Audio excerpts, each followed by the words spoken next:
Now, I promised that we would speak about Pep Guardiola and some of the comments he's been making, both post-match after the Spurs game, but ahead of also this Premier League encounter that they faced today against Wolves. He's talked about how success can make stars lose their hunger, and saying it actually happened to him. Manchester City have won 4 Premier League titles in the last 5 seasons since he took over, and Guardiola himself won 6 La Liga titles for Barca. And the word that he's mentioned a lot, was the word of complacency and the worry that brings. I won 4 Ligas in Spain when I was a football player, 4 in a row, and the 5th I was not the same. I was not starving enough. Caviar, for the Premier Leagues, how good I am. Madrid beat me, 5th and the 6th. I understand them, but I'm there to do it.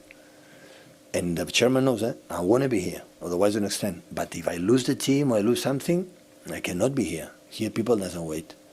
I said yesterday, when I retire, decide the time is over in Man City, and the moment I die, people say, oh, how good was Pep. But it's not about that. Okay, so that was Pep Guardiola speaking then ahead of their game against Wolves today. He's basically saying, he understands how easy it is for players to lose hunger if you continuously are a winner, Cass. Can you understand that? Yeah, absolutely. I can understand how complacency. I think success, because success comes with money as well at the very top end, and you have a lot of money at your disposal. You can, many sportsmen, we're not just talking about footballers now, their eye can go off the ball in their careers. I've spoke to snooker players. I've speak to many sportsmen in their careers, and they'll say to you periods of their career why it wasn't quite right, and then some of them just go, I have to start rolling my sleeves up again, working as hard as I can. But we always say success breeds success. Mm. Does that not go against then this complacency argument that Pep has come out with? Well, one of your problems is that hunger can be created elsewhere. Okay. So if you look at Arsenal and the Arteta hunger, is it a coincidence that the assistant coach at Man City has gone to Arsenal and then created something quite special very quickly? Well, say very quickly. It hasn't as quick as some Arsenal fans would have liked, but they've seen a development, and now they see a hungry opponent in front of them. Now, this is why boxers, it's very rare to win all your fights or win all your games. You can't.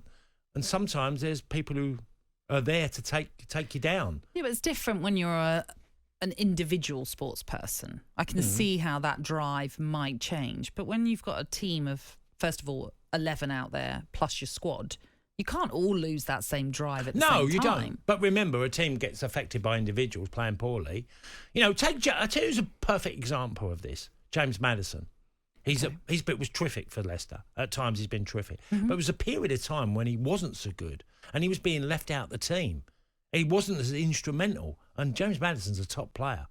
Now, you've seen his resurgence, certainly at the end of last season and the start of this season, that got him back into the England frame, because he was playing so well. But he wasn't a guaranteed fixture in the Leicester team for a period under Brendan. He was in and out the side.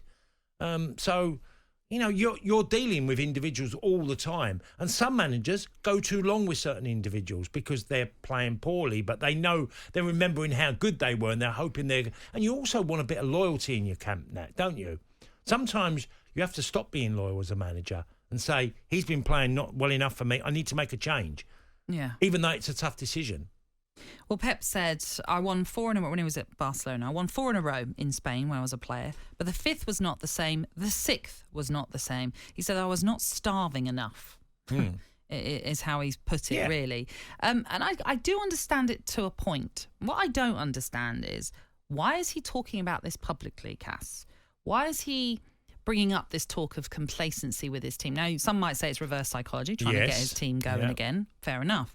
But why can't he do that in-house? If I'm reading this as a City fan, I'd be thinking, hang on, Pep, you're the one that's meant to motivate them. I don't know if this is motivating them. Well, it'll be interesting to see how his players react to that, because there'll be a number of them who have been made scapegoats, because I don't think Pep really does that. Well, he has done it to people like Joe Hart, who he's wanted out of the club. But I wonder how Carl Walker feels about that, who's lost his place to Rico Lewis in recent weeks. And is he sort of questioning him? Is he questioning Cancelo? Is he even questioning De Bruyne? All these names that you could throw out there. And I think he did it a bit with Aguero as well. You remember when when Pep started to leave him out a lot, he false number 9. Yeah, the false number 9, and he does that. So, but isn't that then his attempt at trying to refresh it? It might not be a complete overhaul of a squad, but it is, as you say, players that. And maybe this is good management. And now I'm going down the route of kind of going with what he's saying, because maybe there are players that have become complacent. So what he's done, he's taken them out of the I say firing line, that's not the right word, but taking them out of the team, and brought new faces in to try and refresh it. Yes. And that's what you need to do. Well, but I still don't get why you need to talk about it publicly. Well, you've got, how many games they've got? 19 left, haven't they, in the Premier League? They've got 19 games. He now knows that he needs this City team to play the very best football that can go on an unbelievable run. And even if I upset a few, will it reignite our season? Will it make us go on this incredible run of fixtures and win games? They play Arsenal home and away. We need to have the drive, because we are now, Pep might say this privately to the team, saying, we are now going to come second to the guy that was my assistant at Manchester City. And I need us to be back at our very best in the remaining 19 games, because our only chance of winning this league is to be at our very best, because they've got a gap. Arsenal have got a gap on them, which is a bit of a luxury for them. But Pep knows that absolutely everything has to be given for them to win the title this year.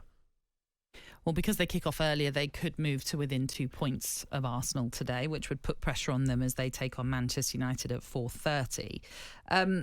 I also find the whole discussion of him saying we're not going to win anything this season. Again, people will say, well, it's reverse psychology. It's him getting out this messages to try and get his players reignited and get that fire back in their belly. But could that not backfire as well? Because we talk about it all the time about it. If a manager talks about tiredness, the players are going to feel tired. Yeah. Well, it depends how the players react. What is clear that Pep is talking the truth. They are, at the moment, they are not going to win the Premier League. If they can lose to, like you did against Brentford, the way they lost, Brentford defended brilliantly, took their chances. Everton got a draw at the Etihad. They were 2-0 deal against Spurs. They were 2-0 down against Spurs. If all these things stay as they are not winning the Premier League, and they won't win the Champions League. And Pep knows that. So he's trying to remind players of how hard it is to win. Winning is really extreme now. There are very few winners that win, especially regularly. If you look at the great Liverpool teams and the Arsene Wenger's, and then you go Sir Alex Ferguson, and being successful and winning things is really hard to do on a regular basis. You look at the tennis. Why was the tennis players, Djokovic, Federer, Nadal, why they're all so successful? The rivalry between them two and the hunger that Andy Murray got into as well, didn't win as much, drove them all. And Pep is seeing a rival with hunger get in front of them. And he knows you've got to find this again, otherwise they're beating us. They're finishing higher than us in the league. It's all interesting. It is interesting, but that's sport now. That is sport. Yeah. You're always being challenged in sport. Whatever sport you do, whether it's snooker, boxing, football, team sports, you're being challenged. And there's people... The Chicago Bulls story is one of the best stories, because this all happened because they had Michael Jordan, who was the best player that had ever played in the NBA, and then they had this team, and they had this team ethic, and Michael had to change his ways to make that team successful.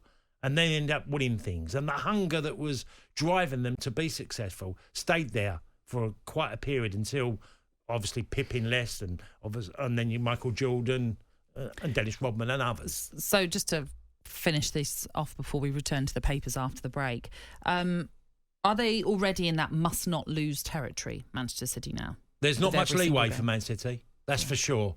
And obviously, if Arsenal won today... And, that even beating Arsenal home and away might not be enough. And at the moment, Pep's looking at his team. You're not good enough to get in front of this team at the moment. So I have to remind you that we are good enough, but you've got to play to the level that we were doing. Show them some great videos. Show them some great videos of performances where they were brilliant. This is what you were like. This is you now. Because if you showed them the first 45 minutes against Tottenham, they were all over the place, City. They gave chances away. And remember... I think it was it Rico Lewis who cleared one that hit the bar, and they could have gone 3-2 down quite easily in that game as well. Yeah, that is very true. Do you give Wolves any chance of getting anything out of this game? Well, they're a better Or Wolves do you team. expect a reaction from City after how scathing Pep was about them? I would like to think so. Sunday Sports Breakfast with Natalie Sawyer and Tony Cascarino. Sunday mornings from 6 on AM, on DAB, via the talkSPORT app and on your smart speaker. talkSPORT.